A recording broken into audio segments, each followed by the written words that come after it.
Hello. Hello, everyone. My name's Andrew Anderson. I'll be with you for the next 45 minutes, talking to you about my forthcoming book, Artio and Artois. If you're into Celtic Bear Gods or bears or animals in any way, hopefully you're going to have a nice next session, a nice half an hour, 45 minutes. I will be answering questions at the end. So if you do have any questions to send through, please do send them. Yeah, I'll do a little Q&A at the end, because some of the questions may get answered as we go through. The first thing I want to do is to give a slight apology. I live in a crazy place. I live in the middle of Stratford-upon-Avon, right opposite Shakespeare's house. I mean, literally, I could throw a stone and hit it, except they don't let me throw stones at it. So it's very, very busy around here today. We've got buskers and all sorts, people in Elizabethan dress. So if there's lots of noise around me, I apologise. It's just kind of where I live. So tell you a little bit about myself before we get started. My first book with Moon Books came out in 2019, and some of you may have read this. It's called The Ritual of Writing. Writing as a spiritual practice. This was my first book. I used to be a creative writing teacher, amongst other things, English and classical history. And this was a book which kind of joined together my work and my spiritual life. So yeah, this is, hopefully some of you have read this. It kind of guides you through how to write seasonal festival tales, that sort of thing. Not going to talk too much about this one today, but that's there. Just in case you're interested in writing. And the book that I'm here to talk about today is this one. Okay, this is my next book. It's coming out on the 25th of June, and it's called Artio and Artaois, A Journey Towards the Celtic Bear Gods. Before I go any further, I just want to just take a moment to appreciate just how amazing this cover is. It was designed for me by an artist called Beth Wildwood, who also, I think she's on Instagram as Wild Spirit Weaver, is her name there. And I'm going to be talking about her a fair amount during this, because basically I find her work inspirational, and she did this for me, and I'm totally in love with it. And I can say I'm in love with it because I have nothing to do with it. I just asked her to draw it for me. So I think this is absolutely glorious. Now, the first thing I want to start with is, how did I go from that to that? Because these two are kind of really very different and varied books. And if you've read The Ritual of Writing, you may kind of wonder how I ended up writing about Artio and Artois. Well, I like a lot of people, I think I love animals. I prefer animals to people, frankly. I think most people do. My relationship with animals is just, well, I've always had dogs and cats, rabbits, hamsters. I've got 2 cats at the minute. If you can hear scratching at the door, that's what that will be. As part of my kind of spiritual path, I went on an animal communication course with a wonderful communication teacher called P. Horsley. And while I was doing that weekend away, she said to us that sometimes she could tell people's spirit animals, or animals that were around them in their life. And so when we had a little break, I kind of went to one side with P, and I said to her, "Is there anything around me?" And she went, "Yeah, you've got a really big bear standing behind you." Like, not literally, you know, but there was this bear standing behind me. And it kind of made me think about what a big part bears play in my life. I've got some guests joining me just now. The first thing I want to show you is, this is Roger. Isn't Roger awesome? Roger is my very first teddy bear. I have a vague memory of going to buy Roger from a shop. When I was very, very little. There was a stack of them in boxes. He used to have a little blue ribbon around his neck. That's long gone now. But this is Roger, and we all have teddy bears, don't we, when we're younger? And I know that's kind of a 19th century, 20th century thing, but I think this kind of taps into something more deeply within us. Why is it bears that we cuddle when we're looking for comfort? Why do we want a teddy bear? I think it's part of who we are, part of our human condition. it's something that I kind of explore in the book, which is there is this very deep primal connection between us and bears, frankly. So thank you very much, Roger. Thank you. As a druid, I'm an obod druid. I work predominantly through obod. Every time you call the north, when you welcome in the spirit of the north, you call in the bear. And if I love this, the Druid Animal Oracle, this is the symbol of the bear of the north, and this image just resonates with me so much. I love this card, and it pops out at me every time I do a reading. Practically, I have a bear in it. I was very lucky a few years ago to be able to go to the Great Smoky Mountains in America and spent time in a mountain cabin, and really I didn't see a bear, but I kind of felt the bear energy in that part of the world. As I said, I live in Stratford-upon-Avon, and Shakespeare has had a massive effect on my life. And the very first play I really just fell in love with, the first play I directed, was this one, The Winter's Tale. Studied it for A-level, had a really good teacher who just got me into Shakespeare. I just love this play. Like I say, first play I directed, been in it as well. But if you know this play, it's famous for one thing, and that's Shakespeare's most famous stage direction, exit pursued by a bear. So, even in my favorite play, my favorite Shakespeare play, there are bears. This is William Shakespeare. Literally cannot get away from bears or Shakespeare. But yeah, this is William Shakespeare, available from all good Shakespeare shops. Yeah, there's still more to come. There's still more bears coming. This one, I'm going to talk about this one because this one's quite special. I had a very good friend called John, who was a very great academic. He used to travel all around the world, and he had conferences in his honor. And unfortunately, he died a few years ago, and his wife gave me this. Now, this is something he picked up when he went to Canada. It now stands on my altar. It is my bear representation on my altar, and it also obviously reminds me of John. But I don't know if you can see look at that face. Look at that face. Isn't it awesome? Kind, loving, wonderful face. This is the face of Artio, as far as I'm concerned. That kind of very loving, almost smiling face that we see there from that bear. I said I was going to talk about Beth Wildwood a little bit more. When I started the Druid path, one of the first things I got for my altar is one of these. Now, Beth makes these and she sells them. And this is called an Equinox Bear.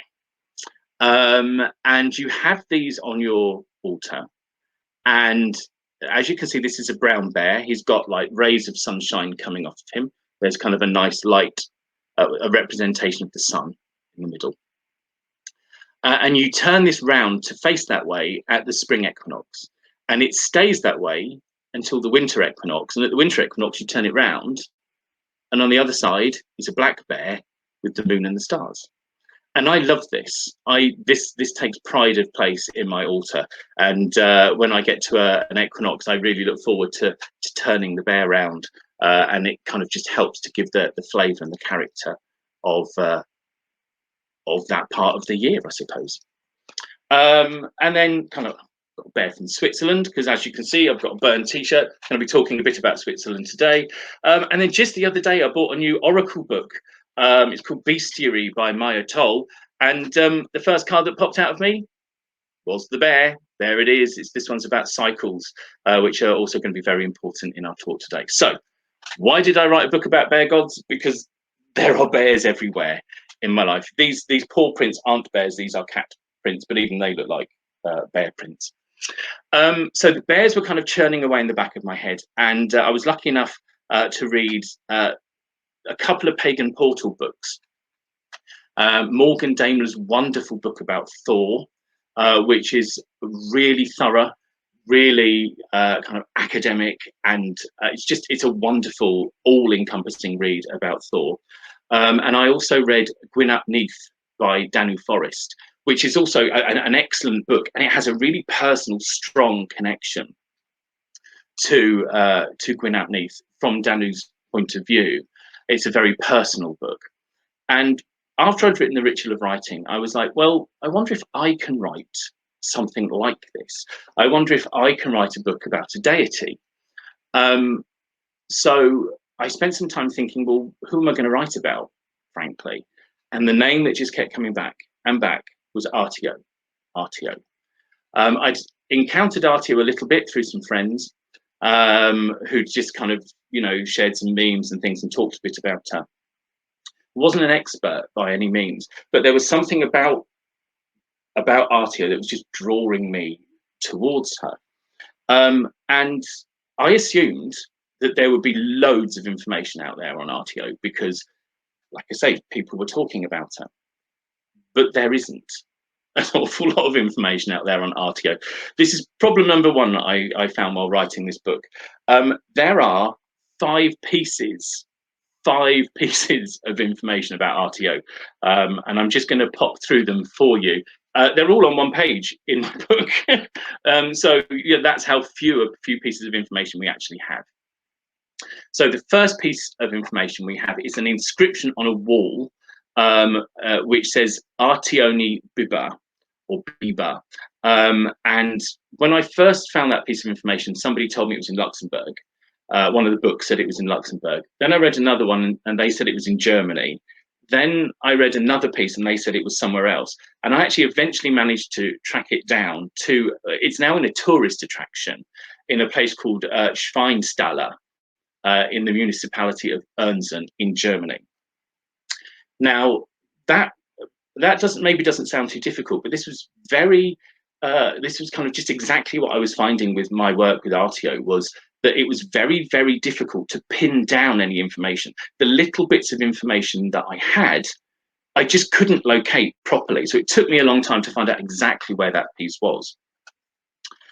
The second piece of information we have about Artio is in a German town of Daun or Dorn, and it just simply says Artio Agritus, which is just a dedication to Artio from somebody called Agritus. Further east in Germany, there's a third inscription to Artio in a place called Hedenheim near Frankfurt, and that reads De Artioni, which means the goddess Artio. Okay, so very, very simple, just the name really, with like the name of the person who's inscribing it. The fourth piece of evidence we have for Artio is slightly more developed. It's in a community called Stockstad am Main, also in Germany, to the southeast of Frankfurt. It reads, I'm going to read it in English, I'm not attempting the Latin, sorry. It says, to the sacred goddess Artio, and it's written by a Roman citizen named Sextus. So we have 4 inscriptions for Artio, and then the fifth piece that we have, which a lot of you will hopefully know about, is a statue. Now that statue was found in a place called Muri in Switzerland and is now in the Bern Historical Museum. So we have 5 pieces of information for Artio, that's it. And so I kind of sat there and thought, well, I can't write an entire book based on 5 pieces of evidence. There's got to be a bit more. If you read Morgan Damer's book about Thor, there's chapters of information, of historical information. I've got literally 5 bits. So I thought, well, I'll have a look and see if there's anybody else that I can include in this, Artio and I started to find the name Artois, the bear god, the Celtic bear gods. So I thought, okay, brilliant. I'll do Artio and Artois, because if there's a bit of information on Artio and a bit of information on Artois, I'll be fine. I can write it about the both of them. Yeah, if there's 5 pieces of information about Artio, there is 1 piece of information to confirm the existence of Artois. And it's an inscription, and it literally says, again, I'm not going to attempt the Latin, I'm going to do this in English. It's in a town called Beaucroissant in France, which sounds like the tastiest place on earth, doesn't it, really? Beaucroissant, fabulous. This inscription says, to the august Mercury Arteos, Sextus Geminus Cupitus has dedicated this sacred stone in fulfillment of a vow. So it's quite a long inscription, but there's a fair bit to unpack there. The first thing to notice is that he's called Mercury Arteos. So he's not just Arteos. This is kind of a fairly common process that we see in the Romano-Celtic world. There are 400 different Celtic deities mentioned during this Romano-Celtic period. 300 of those deities are only mentioned once, Arteos being one of those. And quite often they are aligned with Roman pantheon gods. So you will find the kind of the Roman name and then the Celtic name. And the Romans did this as kind of part of that invasion and naturalization of their beliefs, that they would align the Celtic deities with the Roman ones. Now, what I thought was interesting about this is if we think about bear gods, particularly northern bear gods, if you think of up to the Vikings with their berserkers and that kind of thing, we tend to think that bears are gods of war, that there's something very powerful and very angry about them. I think this is really interesting that the Romans chose to align Arteos with Mercury and not with Mars. So it kind of gives the impression that Mercury, or that Artaois is not a war god. There might be elements of that about him, but it's not what he's primarily known for. So he's survived to us in this kind of conjunction. The other thing to pick up there is, of course, his name, Arteos. I call him Artaois.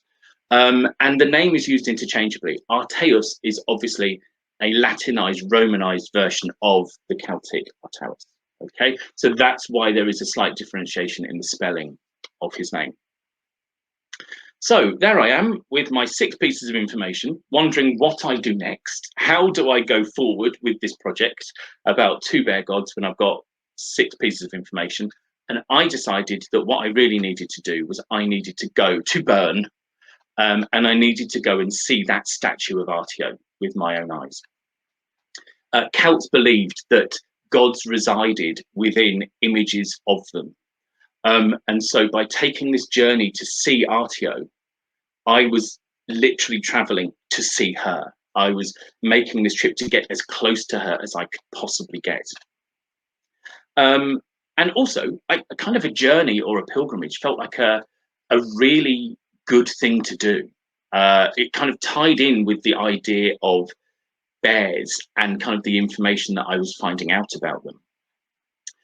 Interestingly, Caesar, when he was talking about Mercury, that god that was aligned with Artaois, he said that Mercury was a guide to every road and path, which I think sits really well with how I eventually end up characterizing Artaois. Because if you want a guide to every path, particularly if those paths are through some of the wilder places, through the forests, you want a bear by your side, going with you. And so this whole idea of journeying and traveling to find out about them, having them by my sides as my protector, became a very strong feeling for me as I was writing this book. And that's why this book is called A Journey Towards the Celtic Bear Gods, because it's a spiritual as well as physical journey. Yes, I go to Bern, I go to other places as well within finding out about this book, but this is a spiritual pilgrimage as well. And I want to say at this point, I say it several times in the book, this is a very personal journey.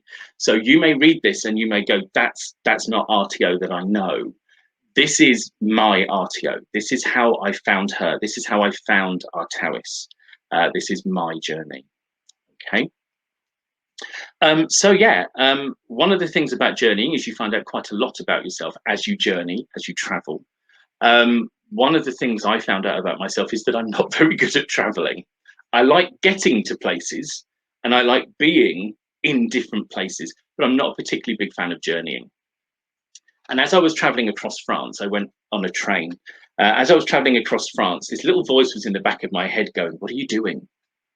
Why are you doing this? You're going somewhere you don't know, where you've never been, where you don't know anyone. And you're on this train, no one knows who you are. I just started to freak out a little bit. And I had to change trains at Basel. And when I got to Basel, this voice was really nagging in the back of my head. What are you doing? What are you doing? Turn round, go home. and just missed my connection. So I was just standing next to this shop, just trying to calm myself down, just trying to get into the zone. And I turned around, looked in this shop window, and there, right looking in my face, was this card with two kind of cartoony bears on it. And it said, they were kind of hugging, and it said, "I love you, big bear hugs," underneath. And it was just this wonderful moment, as if Artio herself was kind of reaching out to me from Bern out to Basel, going, come on, it's not long now. You've not got far left to come to me, come on. And it was just this really lovely moment. And when that train to Bern arrived, I was on it. I was straight on that train. And as you can tell by the fact I'm still wearing my t-shirt, I had a fantastic time in that city. And it's somewhere that I'm really hoping to go back to again. I'd like to do an event when COVID dies down a little bit. I'd like to do a little event so that people can have a look at this book in Bern. So what I'm actually going to do now, this is kind of high risk. I'm going to try sharing my screen. And I'm going to try to show you a little presentation with some pictures, and I'm going to try sharing my screen with you. I hope this works. I really hope this works. Okay, so just 1 second while I do this. There we go. Share screen. Okay, it's going to go a little bit funny for a second while I do this. There we go. And then hopefully now, you can all see that. Rachel, who's backstage, Rachel, if you can't see that, please could you message me on Facebook just to say we can't see it, and then I'll kind of think of something else, do something else. But if you can see it, I'll keep going. So this, hopefully you can see, is a picture of the statue of Artio that is in the Bern Historical Museum. First thing to do is say apologies for the genitalia in the background, but then what is paganism without a bit of genitalia in the background, frankly? So I thought what I'd do to start is just to talk you through this statue, because anybody who kind of knows anything about Artio will know about this statue. So let's start with what's on it. The first thing, obviously, that's on there is the bear. The bear is kind of looking up towards a human figure who's seated in front of it. You'll notice that the human figure, or the goddess figure, is meant to be sitting on a throne, and you'll notice that the throne isn't there. It didn't survive being buried underground, and so that throne is no longer there. Next to the goddess is like a bowl of fruit, and then behind the bear is a tree. It's a non-specific tree, so it doesn't look like anything in particular, but it's kind of growing out the back there and kind of over the back of the bear. Now, when you see this online, oh, by the way, there's a little inscription on the plinth which says De Artioni Lincina Sibinilla, which is the goddess Artio, and it's dedicated by Licina Sibinilla. The thing that quite often you miss about this statue when you see it from a distance is that actually the closer you get to it, it reveals more and more secrets to you. And the first thing that it reveals is it's got a great big hole in the plinth where the bear is standing, which you don't always get to see on pictures on the internet. Now that hole is quite important because one of the things I found out about this statue when I went there, which I hadn't really picked up from my initial research, is that all of those elements were not originally on that plinth.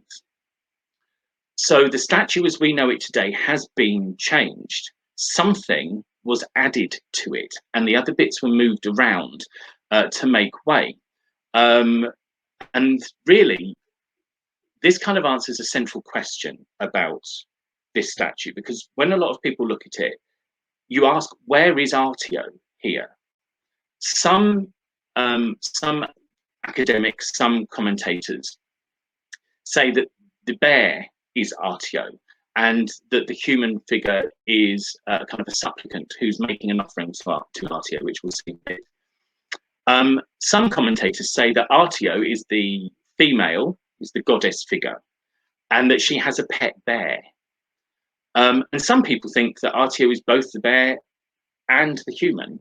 Now, we can actually kind of say which one it is, because I would assume, and I do assume, that Artio is the first thing that was on there. It's not the thing that has been added. And I'll kind of give you a hint about what that is later on, but I thought we'd just take a look at a slightly different view of the statue, because it's actually a very difficult thing to see. You can't get all the way round it because of the statues behind, so you can't get pictures from the other side very well. But I just wanted to give a slightly different perspective on this statue. For people who maybe have seen it a few times, this just kind of gives you a different view. The first thing I want to look at is the main thing, is the most beautiful thing here, and this is the bear. I mean, it's just an astonishing piece, this bear. It's detailed, it's intricate. I kind of got the impression, maybe being romantic here, I don't know, can you see that kind of swirl in the fur down towards its hip? When I saw it, I kind of just thought, oh my gosh, they're stars. This bear has got stars on it. I don't think they are. I checked it out and I tried to kind of see if there was a constellation mapped onto this statue. There's not. But for me, those kind of swirls really do link Artio to that kind of starry, heavenly role that bear gods have. You can see just behind her front leg as well, she's got a teat as well, so she's a feeding mother. And she's standing very sturdily, facing up to this human figure. And from the side, it kind of looks like she's roaring. But if you look at her face from different angles, you will see that nothing could be further from the truth. This bear is not roaring. Its tongue is out, its mouth is open, but it's more peaceful than that. It's not about to attack, not at all. I've got two cats, and cats, when they're being friendly, they do this kind of funny thing where they kind of blink their eyes at you. I call that friendly eyes. And I kind of really got the impression with this bear that this bear is doing that as well. This bear is doing friendly eyes at us. It is sending love and positivity and good vibes to whoever's standing in front of it. Unfortunately, the same can't be said for the goddess who is sitting in front of the bear. You can see here in a bit more detail, this goddess has tipped fruit into her lap from like a little bowl that she's carrying. There's a bowl of fruit, vegetables, kind of what look like flowers as well, standing next to her. But if you look, all of that character that we see in the bear is kind of missing from the face of this goddess. And again, like in the picture on the right, you can see the body of the god in the background and how detailed and kind of how alive that is. Here, this goddess isn't like that at all. She's very stilted, very plain-faced, and really kind of lacks a bit of life, really. I mean, it's still a wonderful statue, but comparing the two, really, I think this kind of confirmed what I found out while I was there. While I was in the museum, I managed to find some information, which was in German, so that didn't do me a lot of good. But a very wonderful friend called Dr. Eva Funk translated it for me. And what I discovered from that was, like I say, that not all of the aspects of this statue were there when it was first put together. The statue originally was just the bear and the tree. The statue of the woman is a separate goddess. She's a vegetation goddess, the same as we think Artio was, but she was added on and the bear was moved backwards to accommodate her. If I just pop back, you can kind of see that the tree is hanging off the back because it's been moved out to make way for this human figure. So what I would propose in terms of Artio is, where is Artio on this statue? Artio is the bear. The goddess the human figure who was added on later is an attempt to humanize her, but it is not Artio. Artio is the bear. That's what I would suggest to you. What I also suggest is that you look a bit more carefully at that tree, and I spend a little bit of time in the book talking about the tree. I'm not going to give that away, but most people say, oh, the tree is just a representation of the forest, and it's not. There's actually quite a big connection between bears and trees, which has kind of been overlooked so far. So that statue is in this place, the Bern Historical Museum, which looks a bit like a fairy tale castle in the middle of an intersection. But as you walk through the main gates, you can see these wonderful bears looking down at you from these plinths on either side of the main gate. I mean, Bern is Bear City. This is a picture of the main street in Bern. It is an absolutely awesome place to go if you like bears. And wherever you look, there are bears everywhere.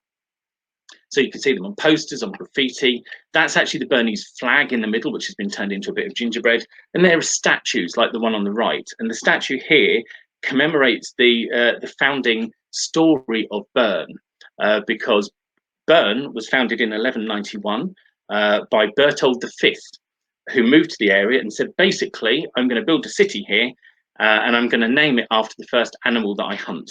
And the first animal he hunted was a bear. And so therefore, the city has the name of the bears. And it's not just statues and pictures that we find in Bern. On the other side of the river, the main historical centre is surrounded by the River Aar, which is beautiful. It's a turquoise river made with kind of glacial water. And on the other side, in a large park, you will find this place. This is the Bear Garden, because there are real live bears wandering around in a park in the middle of Bern. And this is where they live. They live on this really quite large enclosure, which is covered with trees and bushes where they can hide. There's a bit of water for them down the bottom to go swimming in. And that part connects to this part. Now, this is the bear pit, and you can see all three of the bears in here. From the left-hand side, over here, we have Finn. Here he is, he's the male. In the middle, we have Bjork, his wife, and then, I say wife, I've just humanized her, his mate, and then we have their daughter, Ursina. Now, the bear pits have been in Bern for centuries, and bears used to be kept just in here, which, you know, as somebody who cares about animals and to our modern sensibilities, this is quite a painful place to be. You kind of think about the cruelty, but the Bernese are still very aware of that they shouldn't really have bears. They keep trying to make their lives better. They love their bears very, very much. But now the bears can walk in between these pits and out into the garden. They've got a massive space. And you don't often see them, I'll be honest. This is the only time I saw all three of them together.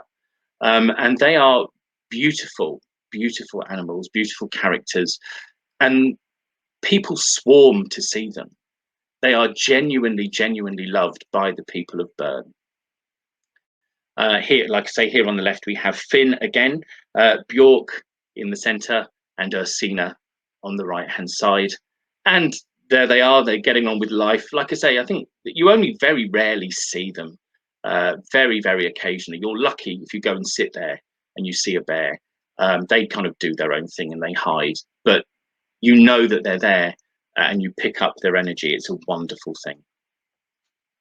There we go. Here's the cover of the book again. I just wanted to finish with this, just because I do just love it so much, and to talk a little bit again about Beth Wildwood, who I interview in the book, about her work with bears and her art, her bear art, and also just to mention some of the other wonderful people who I work with on this book, who I interviewed and discussed their bear worship with, like Louisa Potter, who runs the Temple of Ursa in Scotland, Ricky Gillison, who is a friend of mine from Obod, and has the most amazing bear worship. And some of the holidays he's kind of brought forward for her with his friend Ferdinand, just amazing. The Festival of Artio Rising and the Festival of Artio Retiring, which you can read more about in this book. Corwin Brock and Kate Fletcher, who run the Bear Tribe, and another artist, Hannah Willow. Really, really wonderful people that I work with on this book. So, right, let's see if I can stop sharing and come back out. And hopefully you can see me again. There we go. Hopefully that all worked. So just to kind of sum up very quickly, Artio is the bear mother. She is a really ancient figure. What I found very interesting is that this place in Switzerland has echoes of bears throughout its history. So some of the earliest Neolithic finds of bear worship are in caves in Switzerland. Then you leave it a couple of millennia and the bear energy pops out again as the goddess Artio, that Celtic Romano goddess Artio that we see in that statue. And then you leave it a little while more, and then suddenly through Berthold V, we get the bear coming back again. So there is this sense of bear energy which just keeps coming back in this area. And Artio is an expression of that primal goddess. Back in the day, very, very early, when they were worshipping the earliest worshippers of the earth goddess, they worshipped her in the form of Artio. So for me, Artio became the expression of every goddess while I was doing this book. Artaois is a later god. He is a bear son rather than a bear mother. I explore in the book. I explore connections to King Arthur as a way of kind of exploring who he is. He's much more of a man, whereas Artio appears to me as a bear. Whenever I've tried to find Artaois is a human figure, and whereas Artio is the goddess of harvests, Artaois has the same kind of thing, but it's more about human society. So it's more about kind of money and financial elements as well. So there we go. I don't know if there are any questions. I'm quite happy to take questions at this stage. But yeah, that's kind of roughly where I got to in my exploration of Artio and Artois. Like I say, they are very different gods. They may have that same art prefix, but actually they are very different gods and goddesses. So Artio being this kind of very primal one, and Artaois being a much more modern one. Oh, we have a question, which I like. Why do I think it's taken so long for there to be a book written on Artio and Artois? This is an interesting one. There hasn't really been anything written about either of them in any length. Partly, I suppose, because people kind of did the same thing as I did, which was, how do you write a book on 6 pieces of evidence? Whenever they do appear, there is a book on bear deities, which it's a fabulous book. It's called The Sacred Paw. Artio and Artois form a little tiny bit of that. It's a much bigger exploration. So it could be to do with the evidence. That could be one thing. But I think one of the reasons why we don't take to Artio quite so well, maybe, is because she doesn't look like us. So I kind of touched on it with what I just talked about, her being like a very ancient goddess. When we now kind of pick a lot of people, when I see expressions of the Earth Mother goddess, she's a human figure, and we kind of like to see our gods and goddesses, or a lot of people like to see their gods and goddesses as representations of themselves. I think our early ancestors saw that same figure in a bear, and I think we kind of struggle with that a little bit now. And I think that's probably why it's taken a long time to get back to them, because actually they don't look like us. They are wild. They are other.